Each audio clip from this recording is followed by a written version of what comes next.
Ça n'a pas commencé. Je suis déjà en train de me marrer avec le contenu de la vidéo à venir. L'année dernière, je vous avais proposé, pour les plus fidèles d'entre vous, pour ceux qui étaient déjà abonnés, pour les premiers arrivés, les mangas les plus what the fuck que j'avais pu lire, ou les mangas les plus what the fuck que j'avais dénichés comme ça dans mes recherches sur le net, et j'ai décidé de refaire cette vidéo en me montrant, puisqu'à ce moment-là, je ne me montrais pas. Comme la chaîne a un petit peu évolué, comme on est de plus en plus nombreux, j'ai voulu réutiliser cette vidéo et vous la reproposer. Donc il y a des mangas pour ceux qui étaient déjà là, dont je vais reparler, mais il y a quand même pas mal de nouveautés, alors restez bien, accrochez-vous, parce qu'on a des trucs de dingue. Générique.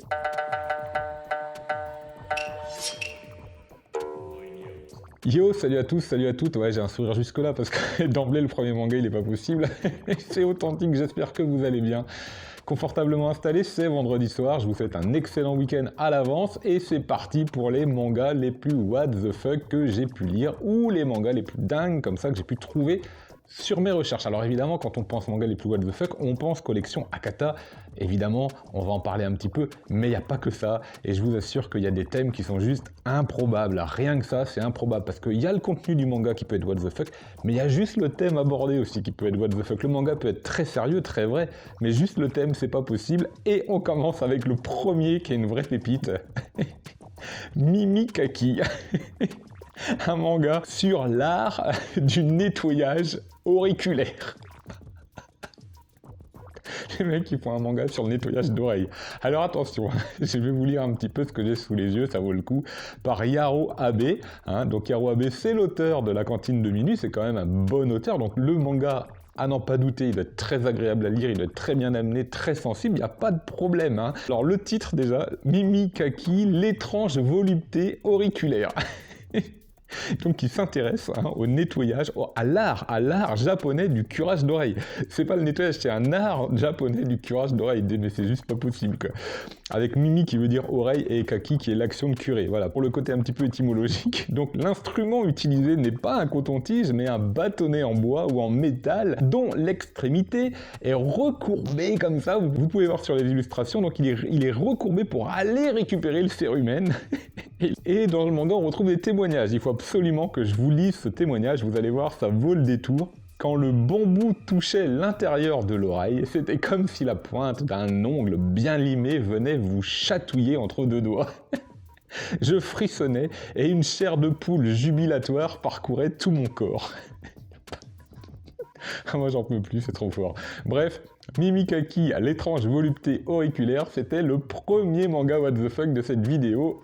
Next. Alors là c'est pareil, le titre il est juste pas possible, on va passer assez vite parce que j'ai pas grand chose à vous dire.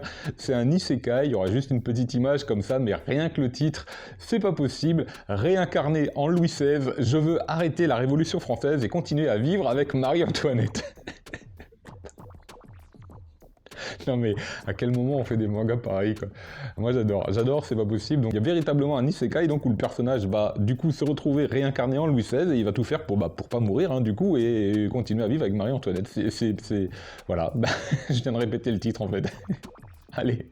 Next. Le suivant, c'est le titre qui me fait délirer.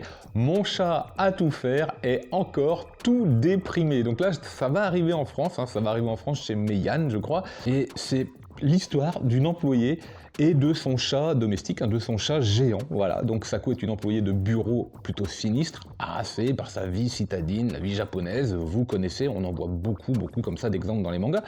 Et puis ces derniers temps, son chat noir Yukichi, qu'elle a recueilli sur un coup de tête, semble agir de façon inhabituelle. D'abord il est gigantesque, on se demande bien pourquoi, et puis surtout il est tout déprimé. Et en fait dans ce manga on va suivre le quotidien paisible de ce super chat qui fait toutes les tâches ménagères de la maison. Mais voilà, quand on fait toutes les corvées journalières à la place de son maître, comment ne pas être déprimé? C'est l'objet de ce manga, c'est pas possible. C'est pas possible, bravo. Moi j'applaudis à quel moment on peut avoir des idées pareilles, je trouve ça absolument génial. Il n'y a pas besoin d'aller voir un psy quand vous n'allez pas bien, vous regardez les thèmes de manga japonais, c'est bon, Et on continue forcément, j'enchaîne avec un titre justement, je crois, de la collection Akata, Desperate House Cat. Celui-là, j'en avais déjà parlé, mais quand même, là aussi, ça me fait bien marrer. Quel est le point commun entre une chatte qui se prend pour une pin-up, un pigeon tueur jaloux, tout droit sorti d'un film de Hitchcock, au passage, une belle-mère psychorigide, c'est vraiment ce que la belle-mère a foutre là, et un monstrueux beau gosse verdâtre et une équipe de marketeurs ratés. Non mais...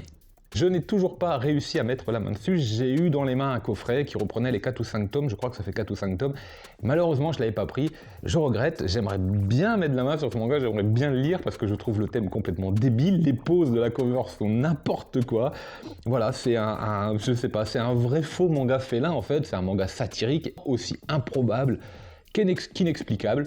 Une sorte de gag manga qui va présenter des personnages hauts en couleur pour mieux se moquer des comportements humains, puisque souvent les mangas what the fuck ne sont que des mangas qui permettent une satire sociale évidente.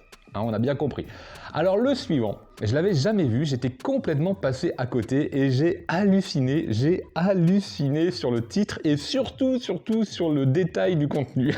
Accrochez-vous, les contes graveleux de mon grand-père. Pour ceux qui connaissent pas, Domu est un petit garçon et chaque soir quand il n'arrive pas à dormir, son adorable papy vient lui raconter des histoires. Oui, et ce qui est super, c'est que son papy, il est très cultivé et il s'y connaît en contes et légendes. Par exemple, la cigale et la bilis. Le garçon qui... Non, j'y arrive pas. Je vais passer au suivant. Les 3 petites cochonnes, le lièvre et l'inconnu, Blanche-Neige et les 7 collégiens. Je me dis, mais qu'est-ce que c'est que ça? Et alors, il y en a un, le garçon qui criait aux chaudasses. Mais qu'est-ce que c'est que ce titre?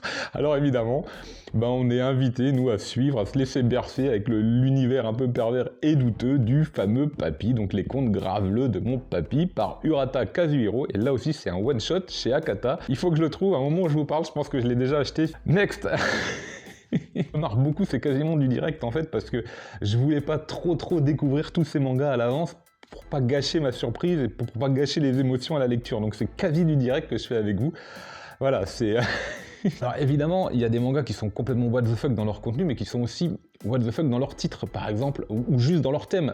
Vous prenez Green World Z avec la nature vengeuse et ce bébé géant là qui attaque tout le monde et qui les dévore, c'est n'importe quoi. Vous prenez Shibuya Hell avec cette espèce de bulle aquarium sur le quartier de Shibuya et ces poissons qui mangent tous les hommes, c'est complètement débile. Vous avez aussi par exemple un autre isekai, Mon destin entre les mains des femmes, où vous avez un homme de bureau assez banal, je crois Léon, qui est employé de bureau, qui se retrouve dans un monde où les femmes règnent en maître. Bon, pourquoi pas, ouais, ça marche, pourquoi pas, mais où seuls les beaux hommes peuvent s'asseoir à leur table.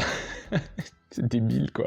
Et du coup, on est dans une sorte de jeu vidéo. En fait, il a connaissance du scénario dans le jeu dans lequel il est piégé, donc il va essayer de transformer tout ça pour changer un petit peu les règles du jeu. Donc n'importe quoi, donc mon destin est entre les mains des femmes. Autre manga what the fuck, Virgin Dog Révolution, où les animaux commencent à s'en prendre aux humains en fait, et donc c'est le signe d'une nouvelle ère qui s'annonce. On considère qu'à force d'avoir trop spolié la nature, pas spoiler, spolier la nature, l'être humain ne mérite plus d'être sur Terre, et donc le leader, Sadao, un homme chien puceau, Virgin Dog Révolution, fait en sorte que les espèces animales se soulèvent contre les hommes. Voilà, c'est en 2 tomes, c'est complètement allumé, donc je pense également à Mythochon Armageddon, qui est complètement what the fuck par Gataro. C'est un manga complètement dingue, c'est inexplicable, à la recherche des boules du dragon, c'est une satire sur les mangas. L'auteur se moque de lui-même, l'auteur se moque du monde du manga, l'auteur fait des espèces de clins d'œil caricatures à des mangas cultes, mais s'en moque aussi comme Dragon Ball, l'auteur se moque des lecteurs, puisqu'il nous reproche presque d'avoir acheté son œuvre. C'est satirique à souhait, moi j'adore. Vous avez Ladyboy versus Yakuza, où vous avez ce fameux Yakuza qui a eu la bonne idée de coucher avec la femme de Loya, donc Loya c'est le maître un petit peu du groupe de Yakuza, du gang, mais il a aussi couché avec la femme de Loya, donc il se retrouve propulsé comme ça sur une île, mais au passage on a transformé son corps d'homme en femme, et sur cette île il y a 100 malfrats, 100 voyous, 100 violeurs, 100 Yakuza, qui n'ont qu'un seul objectif qu'on leur confie, violer le Yakuza qui a été transformé en femme. S'ils arrivent à le violer, ils seront libérés. C'est complètement pété, pourtant c'est très marrant à lire. Vous avez encore Tu seras un saumon mon fils, c'est juste pas possible. Bref, vous en avez plein comme ça. Alors bon, c'est des mangas complètement pétés, c'est des mangas complètement popcorn. Moi, quand je le lis, mon cerveau, il est en mode Malteser. Si vous me soufflez dessus, je vous l'ai déjà dit, je décolle, tellement c'est léger, c'est juste pas possible. Bref, c'est vraiment excellent. Essayez d'en découvrir de temps en temps, ça fait vraiment du bien. C'est décalé, c'est pas sérieux, évidemment, mais c'est aussi ça le manga. Moi, j'apprécie beaucoup ce genre de thème un peu débile comme ça. Ouais, c'est pas nourrissant intellectuellement, Mais ça fait du bien. Nous avons encore un titre un peu improbable, Orange Delivery et le curling. Et ouais, on a un manga sur le curling en 2 tomes avec notre héroïne qui pratique le bowling mais qui va se tourner vers un autre sport beaucoup plus charismatique, hein, le curling. Voilà, il en fallait une, c'est obligé. Je ne résiste pas à l'envie de vous parler d'un manga que je vous avais déjà présenté l'année dernière, un manga sur le fils de Trump, que l'on avait surpris en train de s'ennouiller pendant un discours officiel de son père. Un auteur manga a eu la bonne idée de vouloir en faire un manga, justement, le titre Mon bruyant et ennuyeux père et président. Donc, la vie tranquille que je voulais est complètement terminée. C'est complètement débile, sauf que le chapitre 1, rien que le chapitre 1 vaut le détour, puisque le chapitre 1 se nomme « Et aussi, ma mère et ma sœur sont très sexy ». Complètement débile. Bon voilà, c'était vraiment une vidéo très légère, très popcorn pour un vendredi soir, pour passer un bon week-end. Je pourrais aussi vous parler des nouveaux titres chez Mangetsu comme Ping Pong ou Rooster Fighter, où on a donc un gorille qui joue au ping-pong, ou alors des coqs qui font de la baston dans une basse-cour. Ça me paraît un peu dingue. J'ai pas mentionné non plus Bathtub Brother, évidemment, où vous avez la montée des eaux et 2 frères qui se retrouvent dans une baignoire et essaient de survivre. C'est complètement pété, mais ça marche. C'est des mangas à découvrir. Attention, n'en faites pas forcément une collection principale, sauf si vous aimez vraiment ce genre. Moi, j'ai pas d'autres mots à dire, ça fait du bien, c'est léger, on rigole.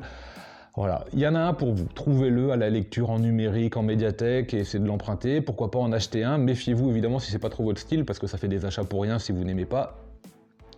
Mais si vous êtes attiré, si c'est quelque chose qui vous tente depuis un moment, allez-y quoi, lâchez-vous sur un titre, sélectionnez-le, allez faire vos recherches, vous en trouvez un, vous allez voir, c'est rigolo, vous vous ferez une idée. J'espère que vous avez passé un agréable moment, encore un excellent week-end. Lisez plein de mangas. Rendez-vous mardi pour le manga vorace à midi. Et en attendant, je vous dis